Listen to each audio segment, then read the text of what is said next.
Do t'ikim në një lidhje tjetër, në fakt do t'jemi në dy lidhje të njëhershme. Do t'jemi me Aurora Meta-Dollenberg-mjeke në Gjermani dhe Valbona Selimaj-Kontoni-mjeke në Bruksel. Është federata e mjekët shqiptar në diaspor, janë bashkë në federat dhe duke që fakt ka pasur dhe një webinar mes disa mjekëve gjithandej ku janë në përbot, natyrisht edhe për kontribuar për situatën, por edhe për çështje tjera mjekësore. E nisim me zonin Dollenbergu në Gjermani. Përshëndetje nderuar. Përshëndetje. Mersi e veçantë ju kem drejt për drejt, ndërkohë përshëndesim edhe zonin Valbona Selimaj-Kontoni në Bruksel. Përshëndetje nderuar. Përshëndetje, faleminderit për ftesën. Kënaqësi e veçantë ju kem drejt për drejt, ndoshta nisim me ju zonja Dollenbergu, Federata Mjekët Shqiptar po funksionon apo jo?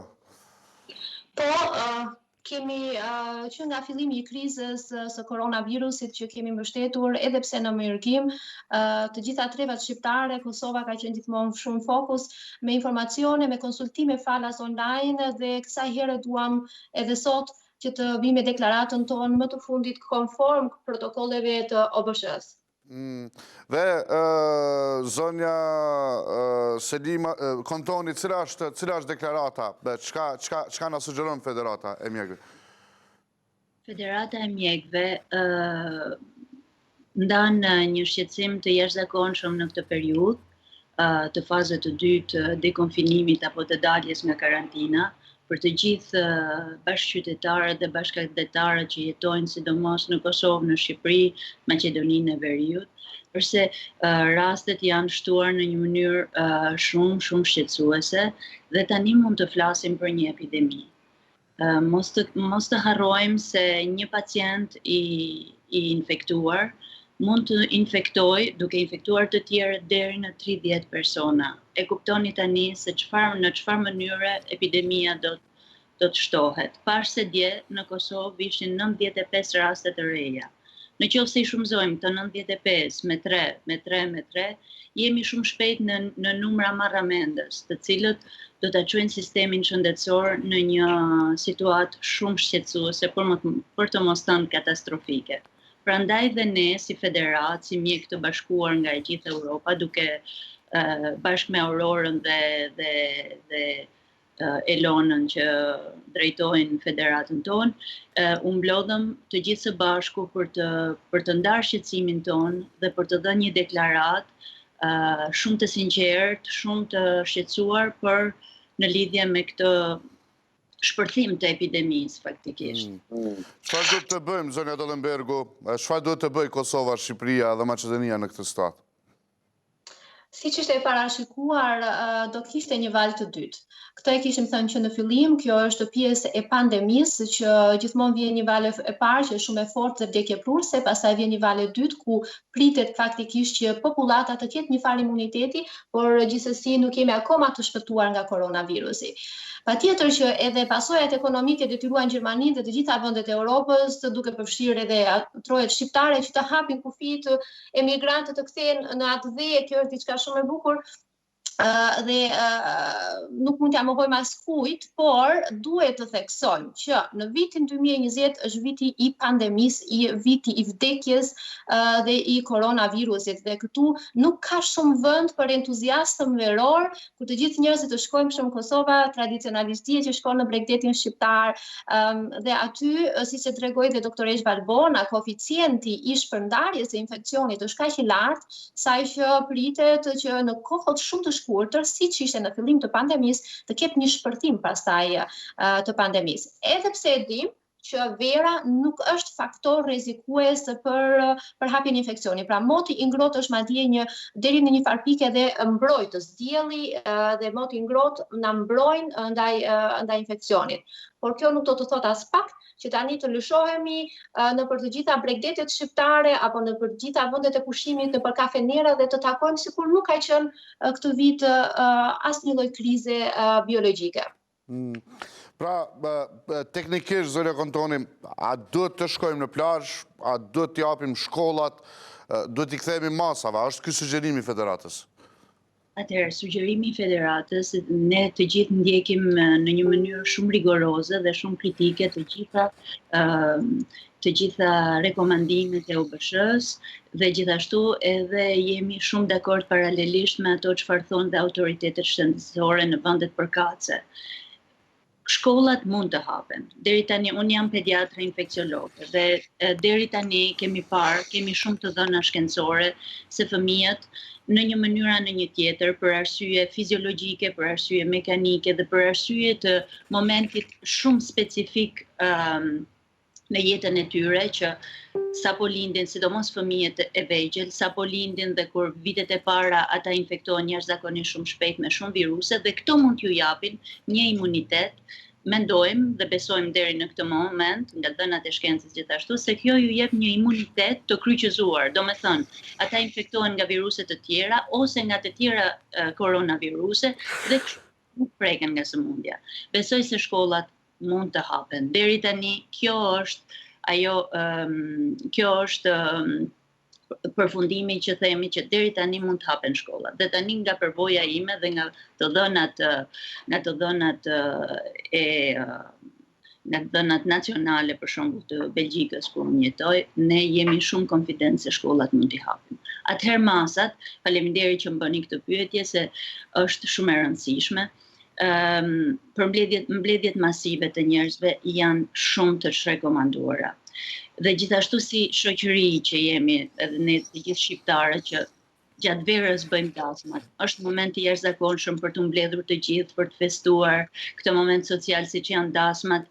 Këto nuk mund këto rekomandohen jashtëzakonisht. Pavarësisht se ky vendim mund t'ja ndryshojë jetën shumë çifteve që me zor presin që të bashkohen e tjerë.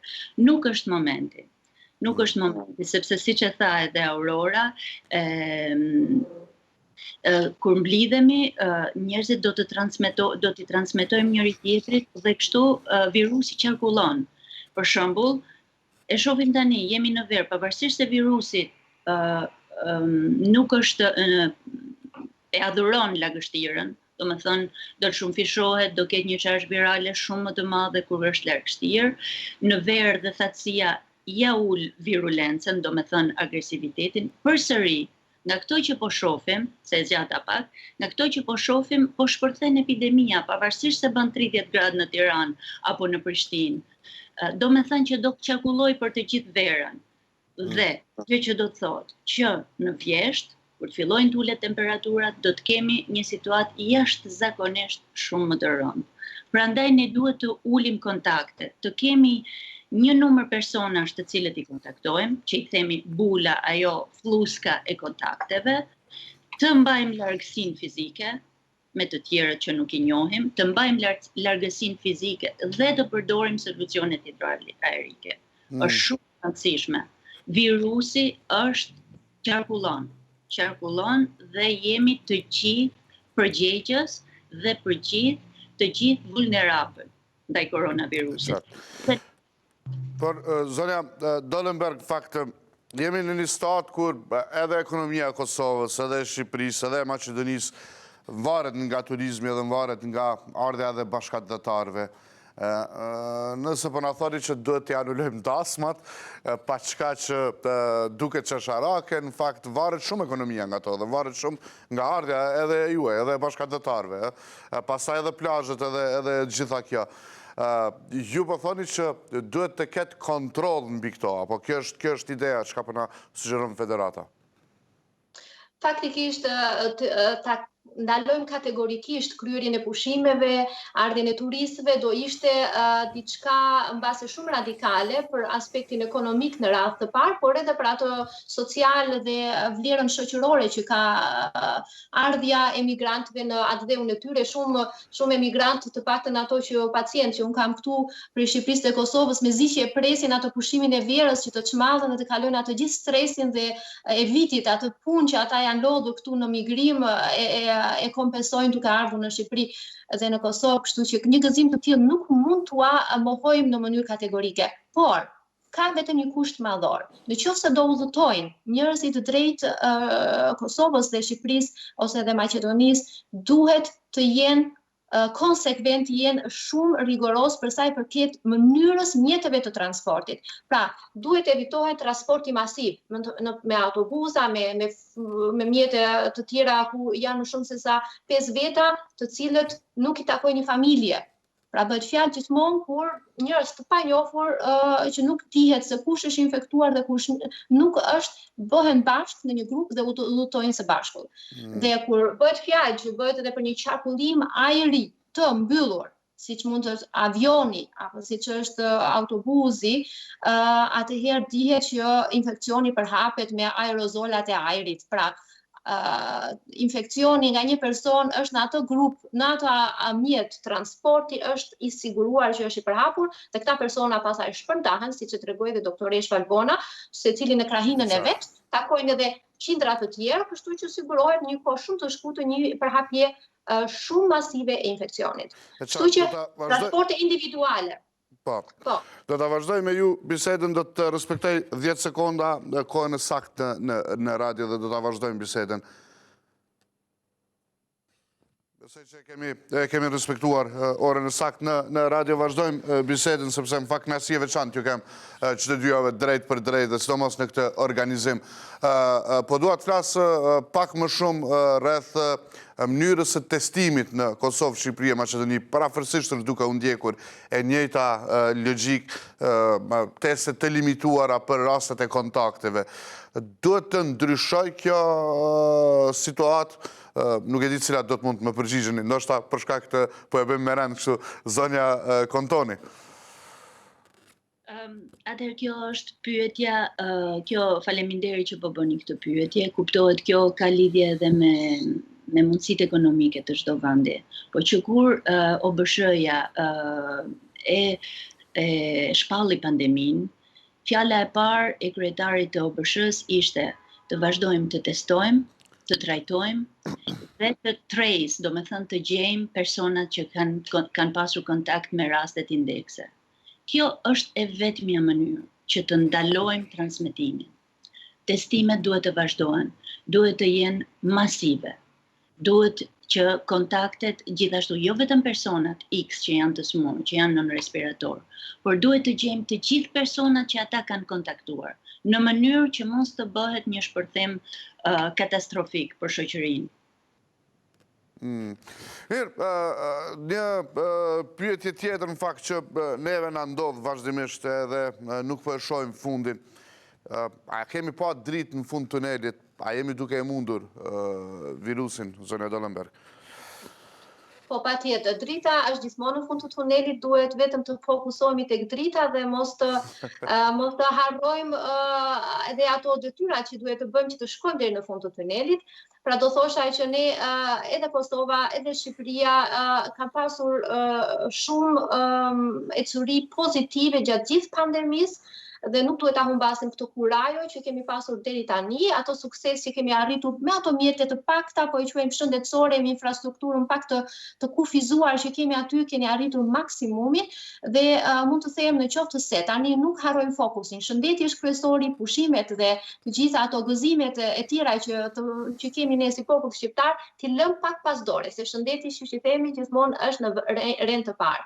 Kështu që në qoftë se do i zbatojmë rregullat e higjienës, distancimit social, evitimi i grupimeve masive me njerëz të huaj, jo të familjes, evitimi i udhëtimeve me aviona, me autobusa, themi që këtë valë të dytë, qoftë edhe të vjeshtës, siç e paralajmëroi doktoresh Valbona, do e përballojmë po ashtu me shumë krenari, siç edhe inteligjencë, siç e kemi edhe natyrën. Unë ju falenderoj shumë, natyrisht duhet që t'jemi më shpesh në lidhje të tjera direkte të tilla, natyrisht të mirëseardha gjithçka që bën federata dhe uroj që të themi të shkojë edhe më shumë aktiviteti i federatës suaj dhe natyrisht ju falenderoj për këtë lidhje direkte. Faleminderit.